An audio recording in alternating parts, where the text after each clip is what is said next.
The Pattern Paradox: Why Artists Break What the World Repeats. A reflection on creativity, neurodivergence, and the composer's instinct. Human beings live inside patterns. We wake to rhythms, daylight and darkness, hunger and rest, routine and expectation. Our language itself is a pattern: grammar, tone, structure. Music relies on patterns even more obviously: rhythm, repetition, motifs returning like familiar landmarks in a landscape. Patterns give the world shape. Without them, the mind would struggle to predict what comes next.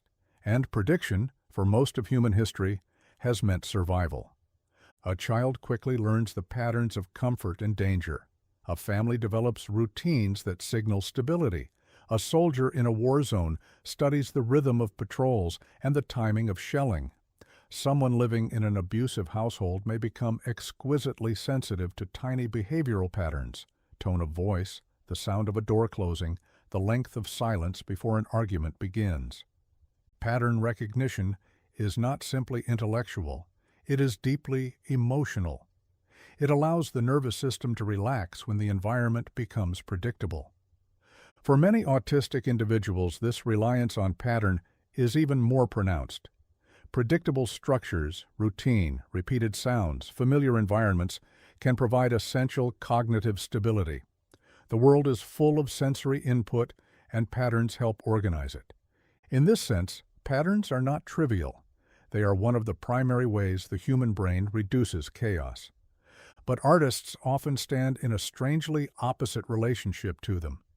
Where most people experience pattern as reassurance, artists frequently experience repeated pattern as suffocation.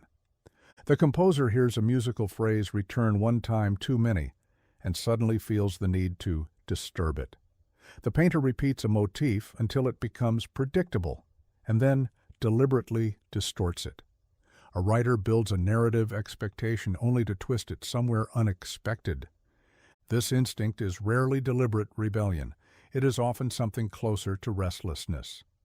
The moment a pattern becomes obvious, the artist senses its limits, and creativity begins precisely at that point of discomfort. Music offers one of the clearest examples of this phenomenon. Every musical tradition begins with structure, scales, rhythms, harmonic progressions. In Western music, we learn that dominant chords resolve to tonics, that phrases often appear in pairs, that rhythm tends to organize itself into repeating bars. Yet the most interesting moments in music almost always occur when the expected pattern is gently broken. A composer delays the resolution of a chord. A rhythm shifts unexpectedly across the bar line. A melody avoids the note the listener was certain would arrive. The pleasure of music often lies in this delicate balance between familiarity and surprise. If a piece contains no pattern at all, it becomes chaotic noise. But if the pattern is too rigid, it becomes dull. Great composers navigate the narrow territory between these two extremes. The same dynamic appears across cultural history. Jazz emerged when musicians began bending and stretching the harmonic patterns of classical and popular music. Modernist painters disrupted centuries of representational pattern. Electronic musicians dismantled traditional instrumentation and rebuilt rhythm around machines. Culture evolves when someone recognizes a pattern and then decides it no longer needs to remain intact. This creates a curious tension in the digital age. Algorithms, unlike artists, are designed to search for patterns relentlessly.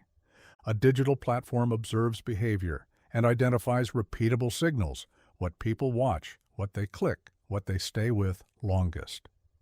Once a pattern appears, the system assumes it has discovered something reliable. From the machine's perspective, the safest strategy is simple: repeat the pattern. Show users more of what has already worked. But creativity does not thrive under that logic. True creative work often begins precisely where the pattern stops functioning. This is why deeply original work can initially appear invisible within algorithmic systems. It does not resemble the previous pattern strongly enough to be recognized. The algorithm waits for confirmation. The artist has already moved on. Neurodivergent cognition adds another interesting layer to this discussion. Many neurodivergent individuals have an unusually acute sensitivity to patterns. They may detect structures, repetitions, or anomalies that others overlook. This ability can produce two seemingly contradictory tendencies. On one hand, the nervous system may rely heavily on predictable patterns for regulation and safety. Routine becomes grounding, repetition becomes calming. On the other hand, the same mind may also become extraordinarily sensitive to when a pattern becomes stale. Once that moment arrives, the creative impulse can be powerful. A musician might explore variations obsessively. A composer might begin to dismantle the very structure they have been repeating. A visual artist may become fascinated with breaking symmetry or introducing irregularities into an otherwise ordered form. The pattern is first stabilizing, then it becomes material to transform.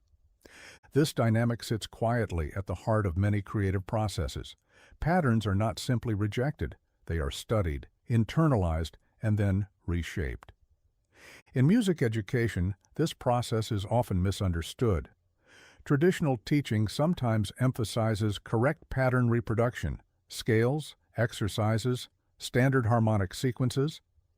But true musicianship begins when the student starts hearing how those patterns might bend.